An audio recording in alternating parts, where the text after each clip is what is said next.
নলবাৰী পশ্চিম বালিজাৰত উন্নয়নৰ প্ৰকৃত স্বৰূপ জৰাজীৰ্ণ কাঠৰ দলঙেৰে যাতায়াত কৰিব লগা হৈছে বালিজাৰবাসীয়ে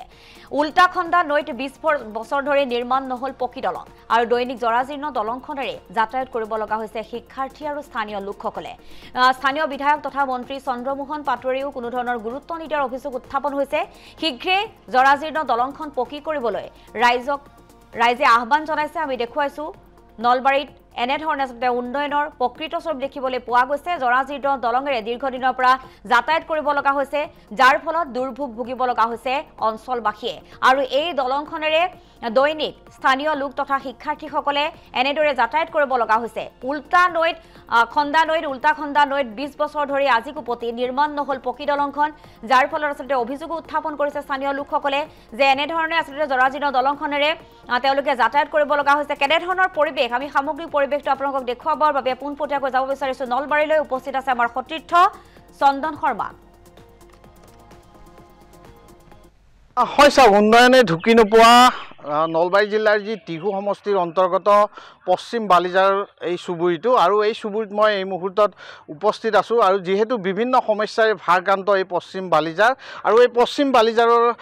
যি উন্নয়নৰ এক নমুনা এই মুহূৰ্তত আমি দেখুৱাম এয়া হৈছে পশ্চিম বালিজাৰৰ এখন যি ভগ্ন দলং এই মুহূৰ্তত আমি কাঠৰ দলং দেখুৱাইছোঁ অতি নৰক যন্ত্ৰণা ভোগ কৰিব লগা হৈছে ইয়াৰ স্থানীয় লোকসকলে বিভিন্ন শিক্ষানুষ্ঠান আছে বিভিন্ন ধৰ্মীয় অনুষ্ঠান আছে এই অঞ্চলটোত আৰু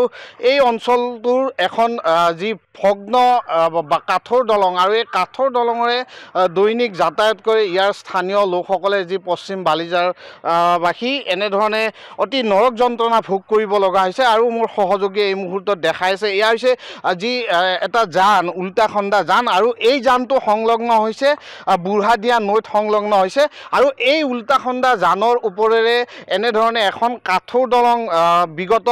কিছু প্ৰায় সুদীৰ্ঘ প্ৰায় 5-6 বছৰ অধিক এই কাঠৰ দলংখনে ইয়াৰ স্থানীয় লোকসকলে অহা যোৱা কৰা দেখিবলৈ পোৱা গৈছে সহযোগীয়ে দেখাইছে এই মুহূৰ্তত কেনেধৰণৰ এক পৰিৱেশ ইতিমধ্যে কেইবাটাও কিন্তু দুৰ্ঘটনাগ্ৰস্ত ইয়াতে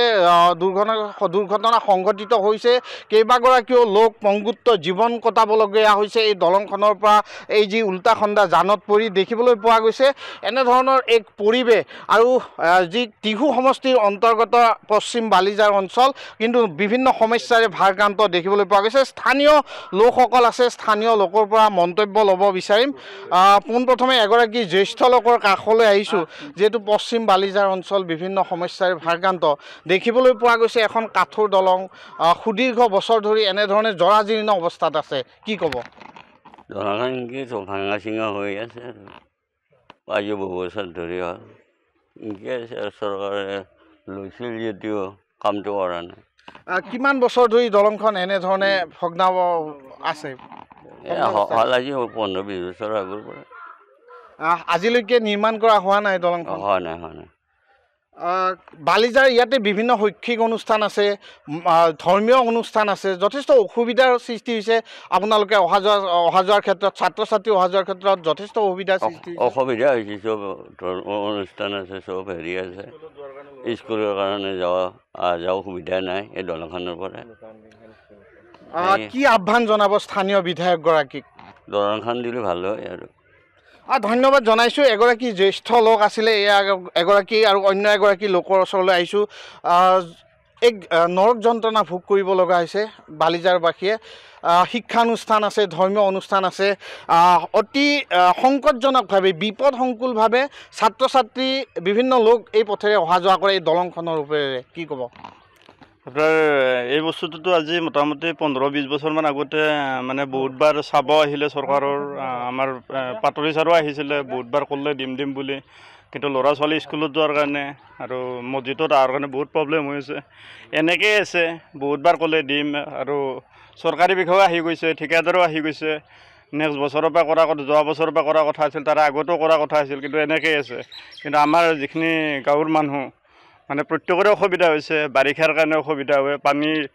বৰষুণ দিলে প্ৰব্লেম হয় নদীটো যেতিয়া পানী ভৰ্তি হৈ আহে তেতিয়া ফেলেৰে আহিব লাগে নাৱেৰে আহিব লাগে সেনেকুৱা বহুত অসুবিধা মাননীয় আমাৰ যিটো মানে পাটৰি ছাৰ আছে তেখেতক আহ্বান জনাইছোঁ যাতে দলংখন পাৰিলে অলপ সোনকালে কৰি দিয়ে।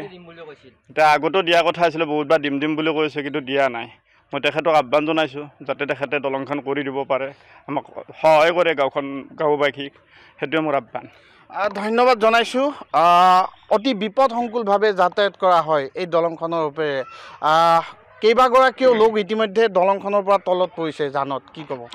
হয়, সৰু ল'ৰা ছোৱালী আহি থাকে, 2-3টা এই ফুটা, ইমান ডাঙৰ ফুটা আছে, পৰি যায়, কাৰোবাৰ মেডিকেল লৈ যাব লাগে, বহুত অসুবিধা আৰু ভুগি আছে। তাৰমানে এতিয়া দুখন স্কুল আছে, এখন অসমীয়া হাইস্কুল আছে, ল'ৰা ছোৱালী অসমীয়া হাইস্কুলতো যাব লাগে, ওচৰত বালিজাৰ এখন আছে, পাঠশালা স্কুল আছে, সেইখনত সৰু সৰু ল'ৰা ছোৱালী আহে, মোটামুটি বহুত অসুবিধা। আগতেতো কাঠৰ দলং নাছিলে, বাঁহৰ দলং আছিল, যেতিয়া সেইখন দলং বনা গ'ল না স্কুলৰ আগত, সেইখিনি কাঠ আনি আমি ৰাইজে নিজে এইখিনি বনাই লৈছোঁ, প্ৰেচিডেণ্টে কৰি কি আহ্বান জনাব এতিয়া স্থানীয় বিধায়কগৰাকী? তো আমাৰ দলংখন অতি সোনকালে দিব লাগে। ছাৰো আহিছিল, পাটৰি ছাৰ আহিছিল, ঠিকাদাৰো বহুত আহিছিল, আজি 6-7 বছৰ এনেকৈ হ'ব বুলি কৈ আছে, এতিয়ালৈকে হোৱা নাই। আমিও অপেক্ষা কৰি আছোঁ, সোনকালে দিলে আমাৰ ভাল হয়, সুবিধা হয় গোটেইখিনি ৰাইজ।